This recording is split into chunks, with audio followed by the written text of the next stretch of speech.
ज्ञान वाणी का नव उपहार, पहुंची शिक्षा के द्वार, पढ़े लिखे और बने कुशल, ज्ञान वाणी का उद्देश्य सफल। ज्ञान वाणी। साप्ताहिक ज्ञान पत्रिका के इस नए स्वरूप को लेकर मैं हूं आज आपके साथ सविता राणा। साप्ताहिक ज्ञान पत्रिका के अंक में आज सुनेंगे स्टूडेंट्स पार्क सेगमेंट में इग्नू के विद्यार्थियों से बातचीत। साथ ही आज मिलवाएंगे इग्नू के उन विद्यार्थियों से जिन्होंने विश्वविद्यालय से डिग्री लेकर की है बहुत ही खास अचीवमेंट। कार्यक्रम के सेगमेंट ओपन माइक में हम लेकर आए हैं आपके लिए इग्नू से जुड़ी जानकारियां। इसके बाद होगी कुछ इग्नू से जुड़ी हुई जानकारियां और होंगी मोटिवेशनल बातें। करियर सेगमेंट के अंतर्गत आज जानिएगा कैसे बना सकते हैं दर्शन शास्त्र यानी फिलॉसफी में अपना करियर। इसके बाद डिड यू नो सेगमेंट में जानिएगा कुछ रोचक और ज्ञान से परिपूर्ण जानकारियां और सूचनाएं। और कार्यक्रम के अंत में सुनेंगे पिछले सप्ताह के विशेष दिन हेलन किलर डे के विषय में।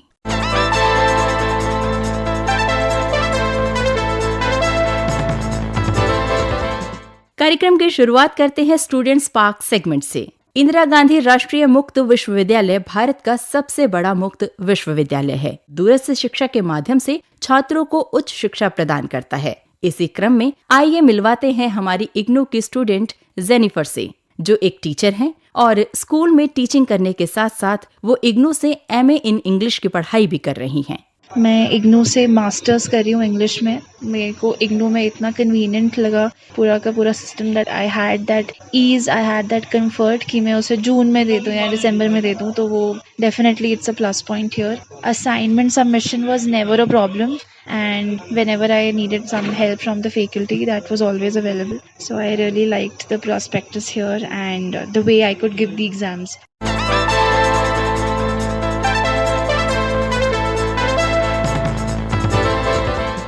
और अब आइए अद्वितीय विद्यार्थी सेगमेंट में मिलवाते हैं आपको इग्नू की नम्रता गोपीनाथन जी से, जो गोल्ड मेडल अवॉर्डी हैं मास्टर्स ऑफ आर्ट्स इंग्लिश में, जो इग्नू से अपने प्रेरणादायक सफर के विषय में विचार साझा कर रही हैं।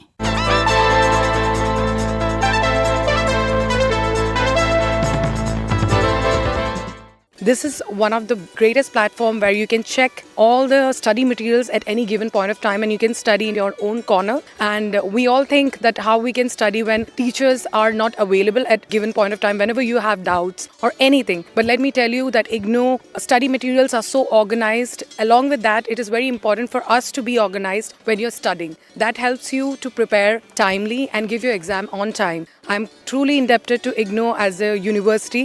I would say that every point of time your regional center helps you in clearing your doubts whenever you have. All type of accessibility is there. We feel all the inhibitions would be completely dissolved.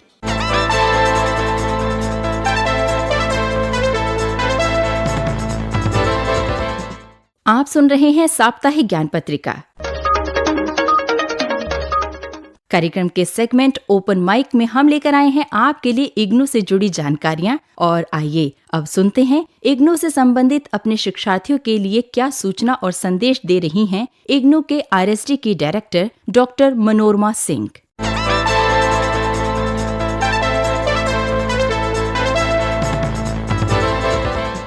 IGNOU के इस समय exam शुरू हो गए हैं। जून 25 term and exam हमारा शुरू है। पूरे देश में एक साथ हमारे एग्जाम्स होते हैं और एग्जाम बहुत सुचारू रूप से हमारे चल रहे हैं। 12 जून से हमारे एग्जाम शुरू हुए थे और 19 जुलाई तक ये एग्जाम चलेंगे। जुलाई 25 की एडमिशन्स की भी प्रक्रिया इग्नू में शुरू हो गई है और जिन भी अभ्यर्थी को किसी कार्यक्रम में एडमिशन लेना है तो वो ऑनलाइन समर्थ पोर्टल पे जाकर के एडमिशन ले सकते हैं। इग्नू की वेबसाइट www.ignou.ac.in, यहाँ पे जाकर के प्रोस्पेक्टस देख लें और जो भी प्रोग्राम किसी भी अभ्यर्थी को अच्छा लगे उसमें एडमिशन ऑनलाइन ले सकते हैं। नेशनल एजुकेशन पॉलिसी 2020 कहती है कि 2 प्रोग्राम कोई भी विद्यार्थी कर सकता है। अगर किसी विश्वविद्यालय से एक कार्यक्रम कर रहा है तो हमारे इग्नू से भी कर सकता है।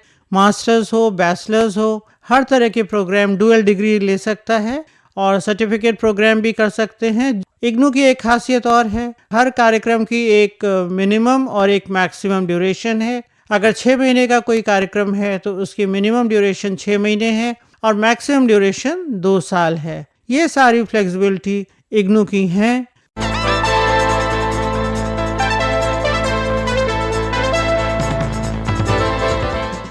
आप सुन रहे हैं साप्ताहिक ज्ञान पत्रिका FM 105.6 मेगाहर्ट्ज पर। और आइए अब सुनते हैं इग्नू से जुड़ी विशेष जानकारियां।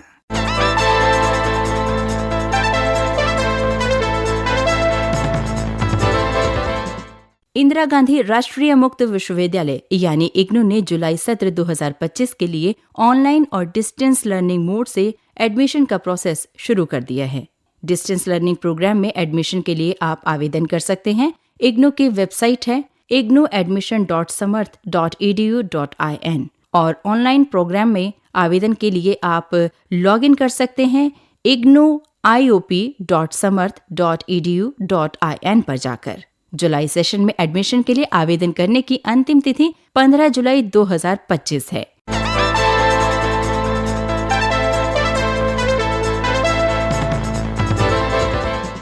सभी आवेदकों के लिए DEB ID यानी डिस्टेंस एजुकेशन ब्यूरो ID बनाना अनिवार्य है। ये ID ये सुनिश्चित करती है कि छात्र UGC के दिशा निर्देशों के तहत सही तरीके से उच्च शिक्षा संस्थानों में रजिस्टर हो रहा है। इस विषय में अधिक जानकारी के लिए आप देख सकते हैं इग्नू की ऑफिशियल वेबसाइट है www.ignu.ac.in।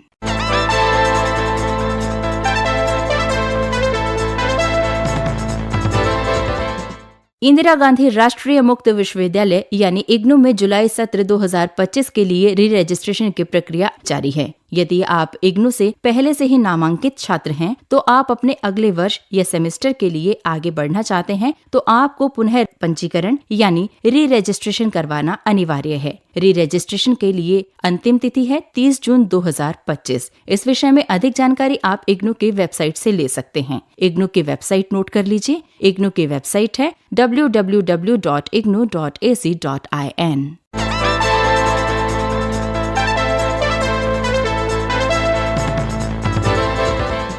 कार्यक्रम साप्ताहिक ज्ञान पत्रिका में अब वक्त हो चला है मोटिवेशनल थॉट्स का और आज हम जानेंगे स्वामी विवेकानंद के कथन के विषय में।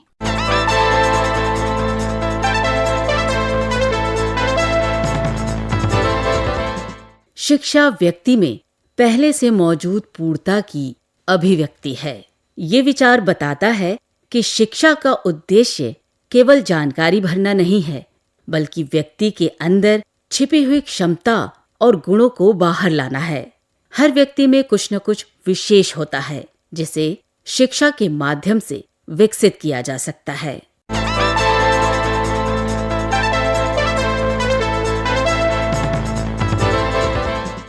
कार्यक्रम के करियर सेगमेंट में आइए जानते हैं कैसे बना सकते हैं आप दर्शन शास्त्र यानी फिलॉसफी में अपना करियर।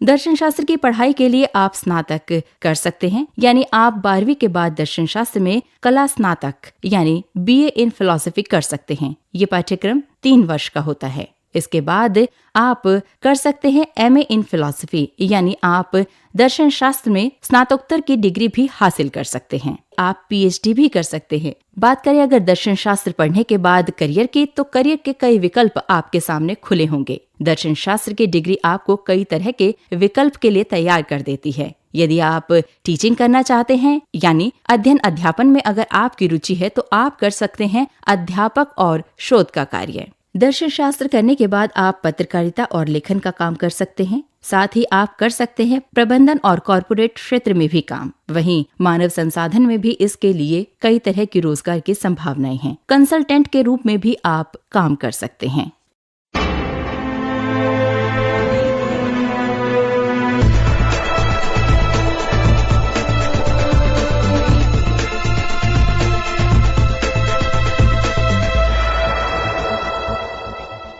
क्या आप जानते हैं, हर घंटे में ब्रह्मांड सभी दिशाओं में 1 अरब मील की गति से विस्तार करता है।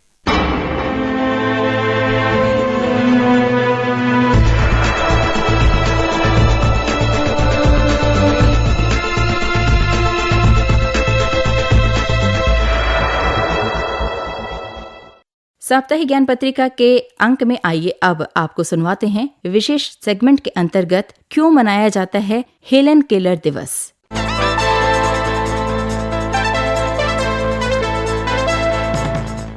हेलन केलर का जन्म 27 जून 1880 को अल्बामा, अमेरिका में हुआ था। जब वो सिर्फ 19 महीने की थीं, तो एक बीमारी के कारण उन्होंने अपनी देखने और सुनने की शक्ति खो दी थी। ये उनके जीवन की एक बहुत बड़ी चुनौती थी। उनके लिए संवाद करना, उनके लिए बातचीत करना और दुनिया को समझना बहुत मुश्किल हो गया था। लेकिन हेलन केलर ने अपनी इस विकलांगता को अपनी कमजोरी नहीं बनने दिया। उन्होंने अपनी शिक्षिका एनी सुल्विन की मदद से पढ़ना, लिखना और बोलना सीखा। वो कला स्नातक में डिग्री प्राप्त करने वाली पहली बधिर और नेत्रहीन व्यक्तियों में से एक थीं। उनका जीवन इस बात का प्रमाण है कि दृढ़ संकल्प और कड़ी मेहनत से किसी भी बाधा को पार किया जा सकता है। हेलन केलर ने अपना पूरा जीवन दिव्यांग लोगों के अधिकारों और उनकी शिक्षा के लिए समर्पित कर दिया। उन्होंने दुनिया भर में यात्राएं की, व्याख्यान दिए और विकलांग व्यक्तियों के लिए बहुत काम किया। उन्होंने American foundation for the blind की स्थापना की और अपनी महत्वपूर्ण भूमिका निभाई। हेलन केलर ने the story of my life जैसी कई किताबें और लेख लिखे हैं, जिसमें उन्होंने अपने जीवन के संघर्षों और अनुभवों को साझा किया। उनके लेखन ने अनगिनत लोगों को प्रेरित किया और समाज को विकलांगता के प्रति अपनी सोच को बदलने में मदद की। हेलन केलर महिलाओं के मताधिकार और श्रम अधिकारों के लिए भी सक्रिय रूप से काम करती रहीं। 27 जून का ये दिन दिव्यांग व्यक्तियों के सामने आने वाली चुनौतियों के बारे में जागरूकता बढ़ाने और उन्हें समाज की मुख्य धारा में जोड़ने के लिए है। हेलन केलर दिवस उन लोगों के लिए प्रेरणा का स्रोत है जो जीवन में चुनौतियों का सामना कर रहे हैं, और ये दिन हमें ये सिखाता है कि हर किसी में क्षमता होती है और वो समाज में अपना महत्वपूर्ण योगदान दे सकते हैं।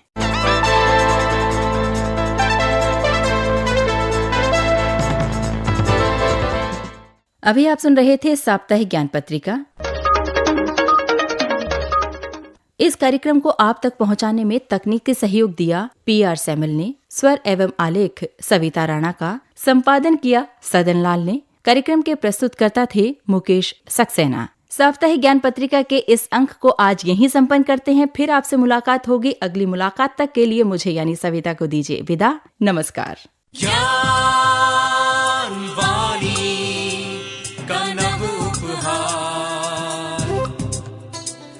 शिक्षा